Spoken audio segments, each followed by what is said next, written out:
तात्याच्या लाडू सावळ या की माती माग ऐका येत आहे का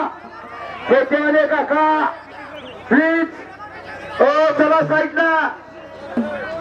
मल्ल सम्राट रावसाहेब अप्पा मगर हात वरती करावं जरा सिकंदर शेखच्या वडिलावरती प्रेम केलं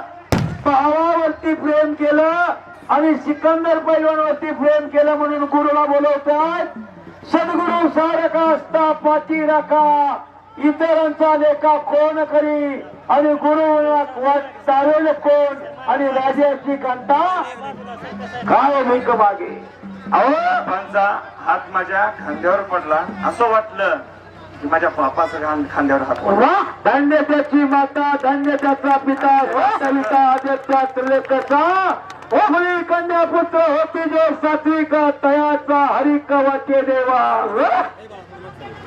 सिकंदर शेख आणि सगळ्यांचं मन जिंकून घेतली वा हा बोला आपण खांद्यावर हात टाकल्यावर मला ती जाणवलं आता की माझ्या बापाने ते मला कुस्ती मेहनत करताना खांद्यावर हात टाकून बोलले होते की बाबा तू कुस्ती मेहनत कर तू लय मोठा परान होशील. तीच आता पप्पांचा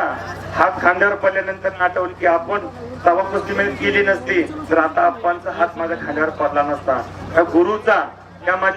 माझ्या देवाचं म्हणतो मी गुरु म्हणजे एक देव पहिल्यांदा गुरु येते परत न देव येतं म्हणून हा गुरु माझ्या पाठीशी कायम राहिलेले आहेत आणि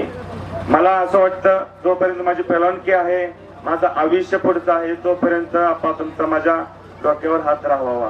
धन्यवाद गुरुर ब्रह्मा गुरुर विष्णू गुरुर देव महेश्वरा गुरुर साक्षात परब्रह्मा तस्मै श्री गुरुवे नमः.